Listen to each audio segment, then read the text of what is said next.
Calaroga Shark Media.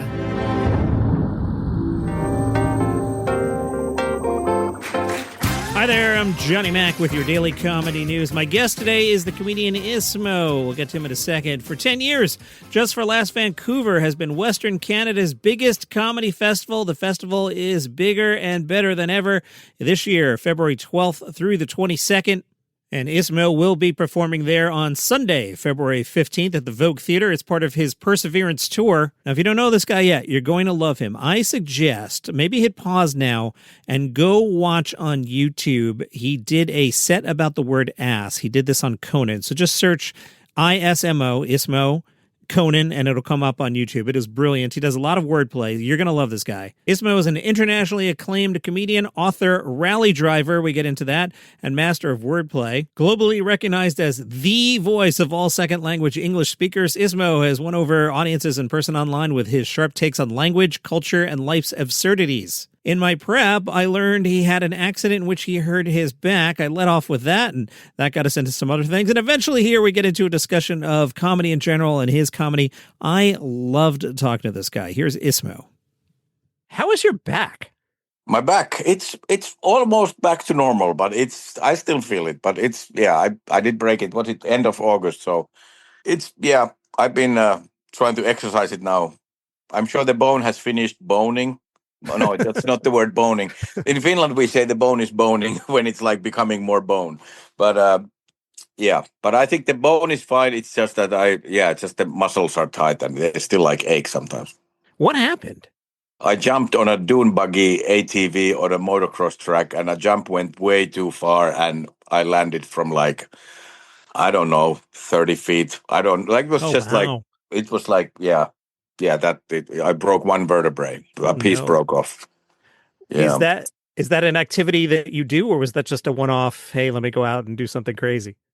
I started to drive rally a couple of years ago, so I've been doing some motorsports, and I'm surprisingly good at rally driving, which is insane because I started in my 40s. So, but that was a dune buggy. That was a different event. That was I've never really driven that thing, so that was crazy. But I do like motorsports, and I've always been kind of a speed freak.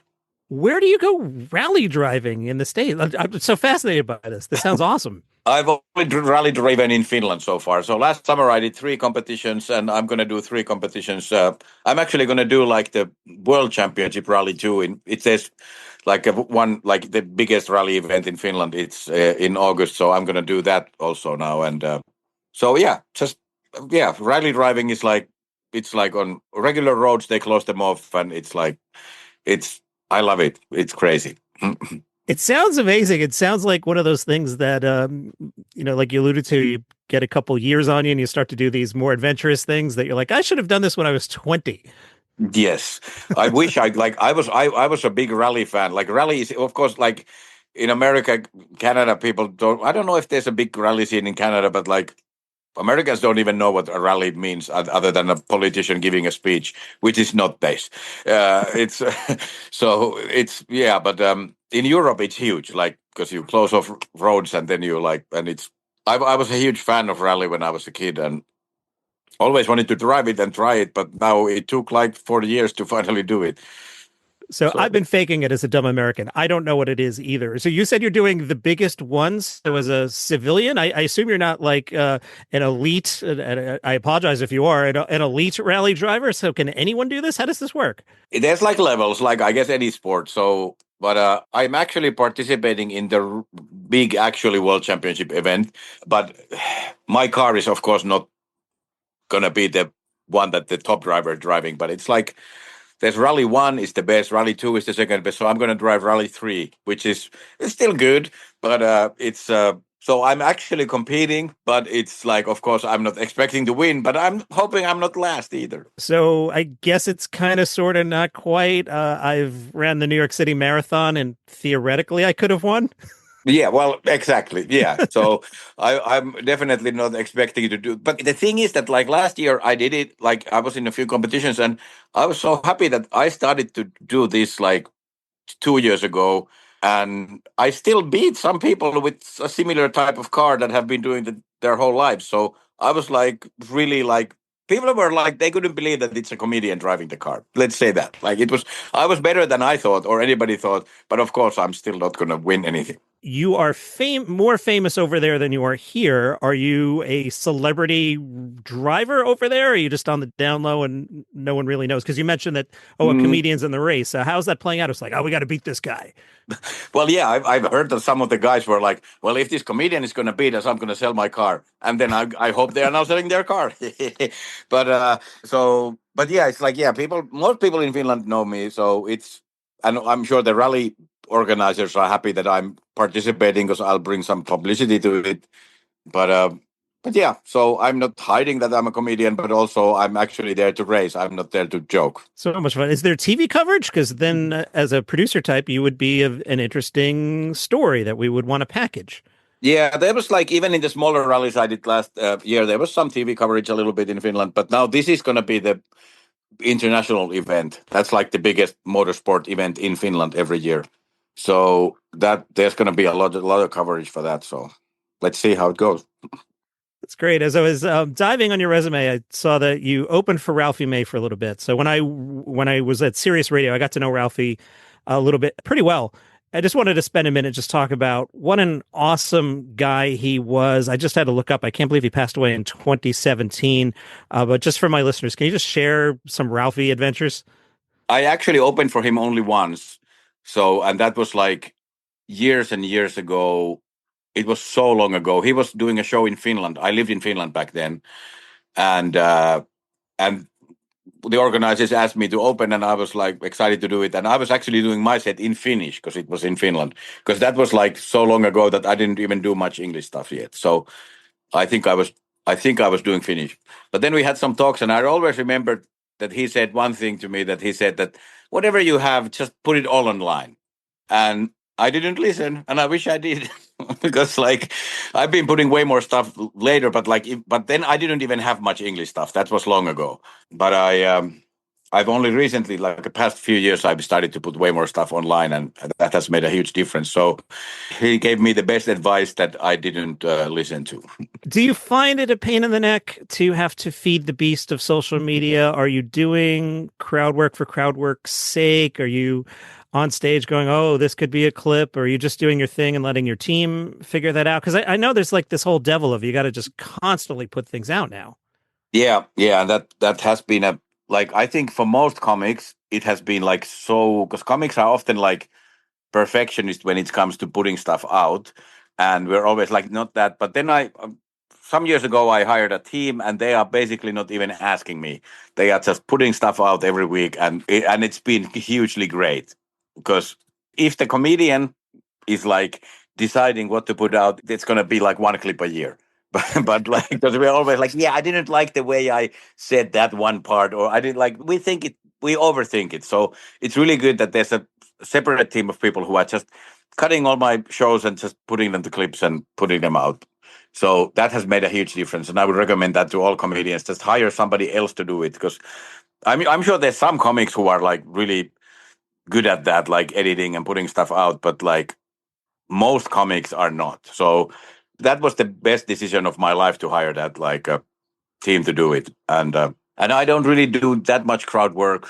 Sometimes I do, and we do post that, but I don't really do it for that. So I have like tons of old stuff that we can post, and sometimes we post new stuff too. But of course, I don't want to have too much stuff of the current stuff I'm doing live online, but there can be a few there.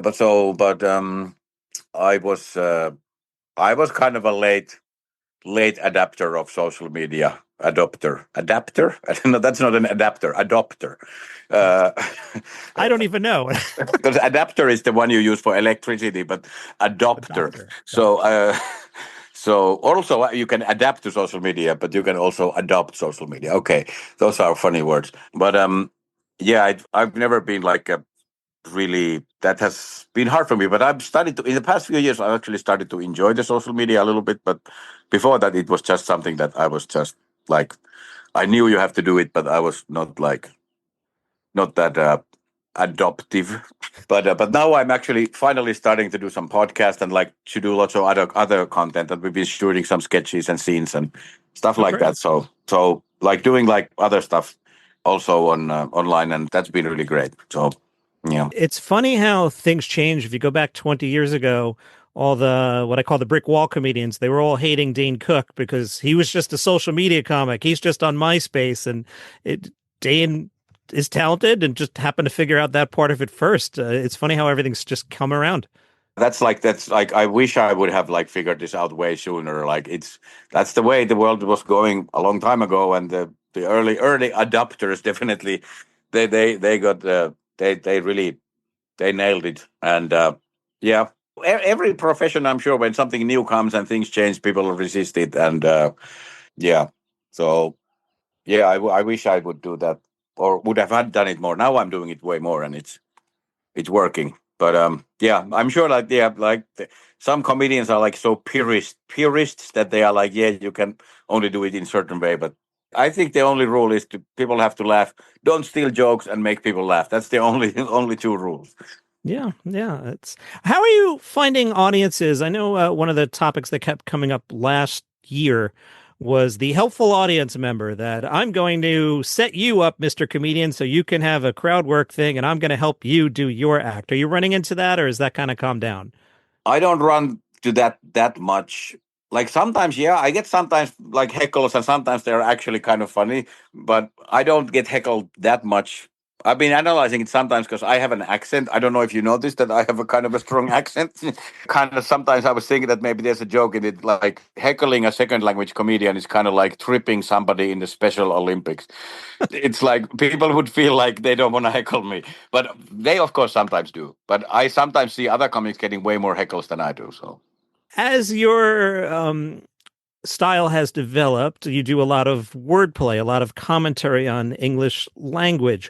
Was that something you deliberately set out to do, or did that just develop over time? I've always like been hugely obsessed with language and wordplay, even when I was a kid. And then in Finland when I started to do comedy in Finnish.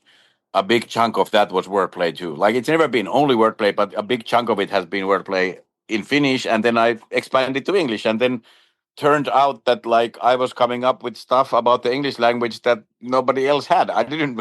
I was kind of assuming that I'm sure there's a bunch of comedians who have already thought of all this stuff, but turns out no.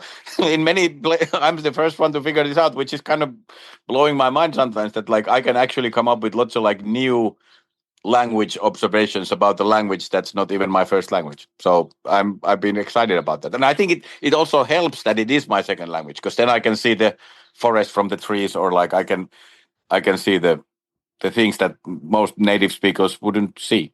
I'll recommend to my listeners, if they haven't already, to watch your somewhat famous Conan set, which has some wordplay there. I won't spoil any of it. I appreciate the rat-a-tat style. You know, I guess I'd put you more in that category than the storyteller. One of the things I talk about on the show is 100% of the time, if I put a comedy special on, my wife will show up 38 minutes into it, stand there and say, "Is this guy funny?" And I find myself explaining, "Well, you see what he just said? He set up 14 minutes ago. That's called a callback." And da da da da. And so when she came by yesterday on the laundry run, you were just in the middle of just boom, boom, boom, boom, boom, and got the laugh. And she came and went. So I'm like, all right, I like this. Awesome. Oh yeah, yeah. I feel like that makes sense. So I do have callbacks sometimes, but it's mostly like quick stuff and take one subject and just milk it till the end. And well, I'm glad that she enjoyed it. No, So your stage persona is, and here in real life too, is so charismatic. You just have this whole vibe of, hey, we're having a good time and we're all in this together. It's great. well, thank you. Thanks. I've yeah, that's nice. I don't hear that word often, but I guess that's nice. I like to now. I like to think myself as charismatic. I was like, I don't know. I just think of the jokes and the delivery. Just kind of the rhythm and the delivery just comes naturally. I don't really think of it that much, but I have got some comments sometimes that like people are really like paying attention to every detail, and it's because but yeah, I'm glad. I'm glad you see it like that. That's yeah. It's always like that's all. We're just talking actually with somebody earlier that like that most comics are like really insecure about themselves and their own stuff. I think it's only the good comics that are insecure. The shitty ones are like they think they know everything. So always Well, questioning. Yeah. and I'm not a comic, in case you can't tell, but as I understand the art of it, you're always looking for economy of words and trying to tighten a bit and see if you can get one more tag in there. So, right, like for a lot of Yeah. these things, the work's never finished. Yeah, exactly. And that's why we don't like putting stuff out, because we never feel it's completely finished. But that's the great thing with social media. You can just put the same thing out later when it's finished. But that's what the thing is, that it's really hard to me to understand. It's hard for me to understand how people make like comedy movies or plays and stuff where you first write the whole thing and you do the whole thing and then you show it to people. Because with comedy, we like we work it with the crowd to make it better. So that's, you always can tweak it. And often the word economy, like I know this, sometimes I'm like take words out to make it tighter, but often I end up that I have to add words to get people, to give people more time to think. So it's not too fast, because the rhythm has to be just perfect. So often I end up saying the setup twice so everybody kind of really gets it, and then I do the punchline. Like I like to sometimes think. Sometimes I feel like I have to add stuff, or I have to add long pauses, or but sometimes I have to just tighten it, and it always the rhythm sense. I'm happy that I kind of have the sense of the when the laughter is going to come, if you have the like exactly the right amount of time before the information hits you and then the punchline hits you. Let me get a break in here. Have you seen my heating bill? Got to make some money out of this podcast. He's ISMO. I'm Johnny Mack. Be right back. ISMO's Perseverance Tour takes him to Just for Laughs Vancouver. He'll be there on Sunday the 15th, playing at the Vogue Theater. Are you thinking and writing in English? Or are you thinking in Finnish and translating? I take turns. Like now, I was in Finland for a month during the holidays, and then I was mostly thinking and writing in Finnish. But now I've been here for a month, and now I'm just thinking and writing in English. So it kind of it changes. But yeah, and I end up talking Finnish every day, mostly on the phone call or somebody Finnish in here. But there was like one time in my life where I didn't speak any Finnish for like 3 weeks. And that was like, then I think I started to dream all in English, and it kind of switched. But now that was just one time in my life, but now that has never happened since, because now I'm always, of course, like communicating with Finnish people, if not daily, almost daily. And then I'm never like in the fully that I kind of just 100% think in English.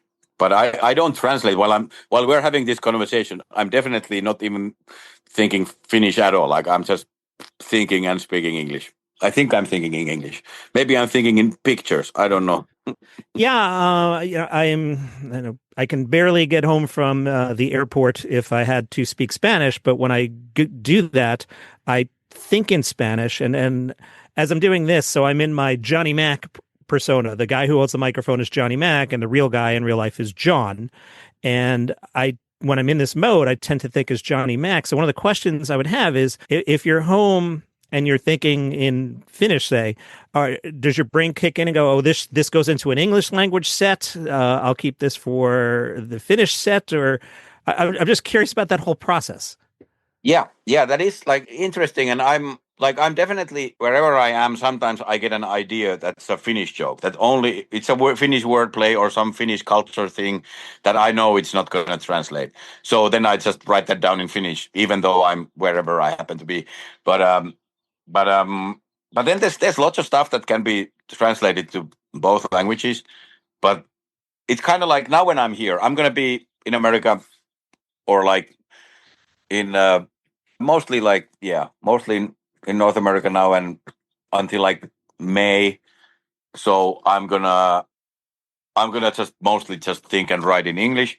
But then I am doing a new tour in Finland in August, September. So it's the back of my head. I am like finding stuff for that too. And when I go to Finland in the summer, I'm gonna definitely like spend a day looking at all this new stuff that I've written in English and see which can be translated to Finnish. And now when I did a bunch of new stuff in Finland just before I left Finland at the beginning of January, and I did like almost 2 hours of completely new stuff. And then now I've been here. I've been like trying to figure out which one of those I could translate to English. So it's kind of So if I run out of new ideas in either language, I can just go to the other language material and try to find stuff there. So it is kind of great. And sometimes it surprises me that a joke that I first wrote in Finnish is actually funnier in English, or vice versa. Or sometimes it kind of translates in theory, but not in practice. And yeah, it's and sometimes you just don't have a word. It's just like I had this whole long bit about like in Finland about like I don't really know what a word. I guess a hobo would be the word in English, but like it's just such a different word because in Finland it's kind of not a bad. It's kind of a nice word for like a guy drinking all day in a park bench. It's like kind of a nice word. It's not like a bad word, but in English there's not a nice word for that. And then that whole bit is like the energy is different. So sometimes there's just no words that like. There's like some great words in Finnish that like the English language just doesn't like everyday life, like like just the basic everyday normal life. Yes. That's like there's a word for that, like a simple word for that in Finnish, and it's a great word, but there's no everyday life. That's three words that all have other, but in Finland we have this one word that like summarizes all that, and it's a great word. And you guys need that. There's so many other words that like Finnish has, but English doesn't. And then there's some words the other way around that Finnish doesn't have. So and some of those words happen to be really good for jokes. I know when you're over here, you don't do politics. I've listened to other interviews with you where that's not really your thing. Is there anything to be mined in the other direction, performing in Finland as somebody who's been in the United States at a time where things have been a little more colorful than they have traditionally been? There's lots of people always in Finland like you're probably talking all about this stuff, and I'm like, no, there's enough comedians doing the political stuff. There's so much of them, and like online and everywhere. So I just decided years ago that I'm not going to touch it.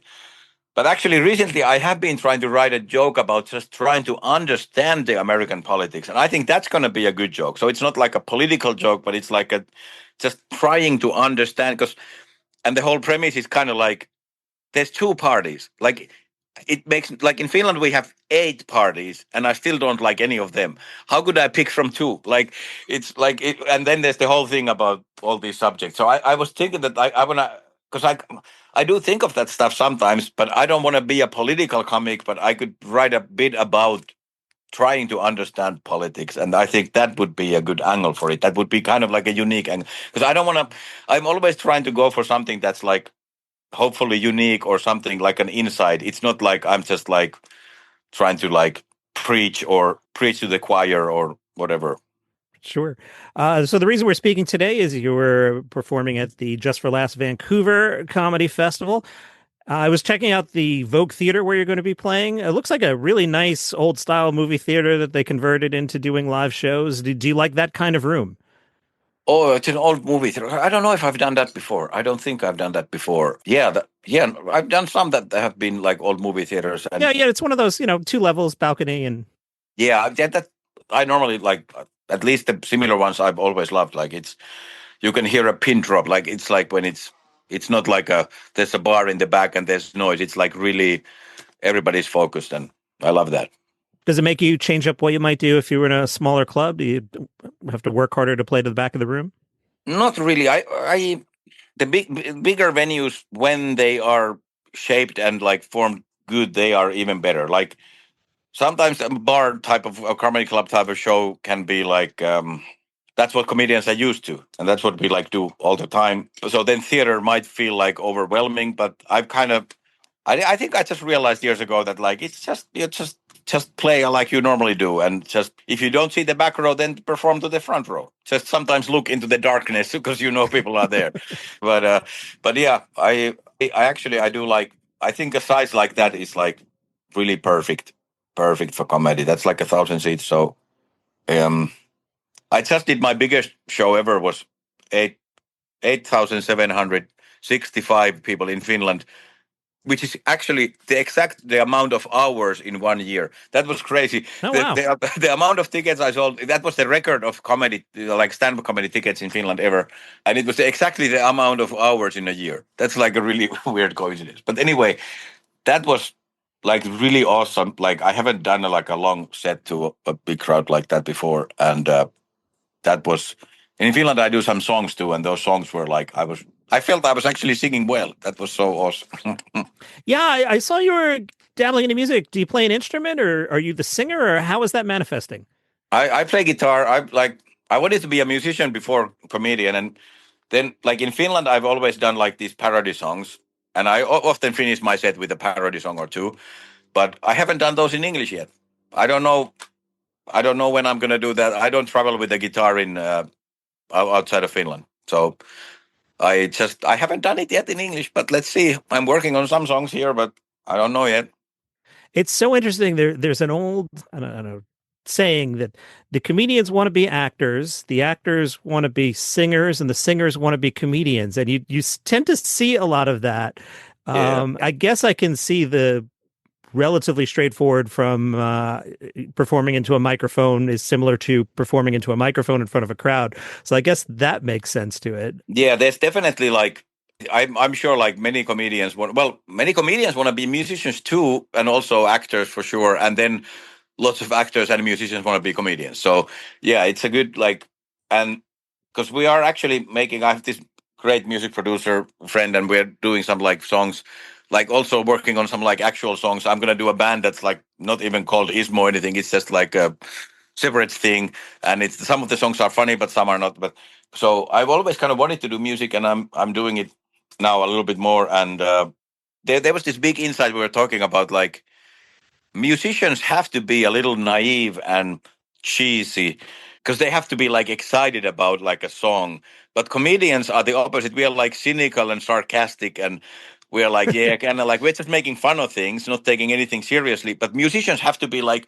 so emotional about a song, and it's really hard to go on that. So, and I think comedians would benefit to try to like emulate musicians, and musicians would benefit to emulate comedians a bit, like because you have to be like more naive as a musician, and in comedy it's like kind of the opposite. So And the crazy thing, as you know, is if you were a musician, you could just close your show with the ass bit for the next 40 years instead of, oh, yeah, we know that one already. What do you got? What else you got, Mr. Funny Man?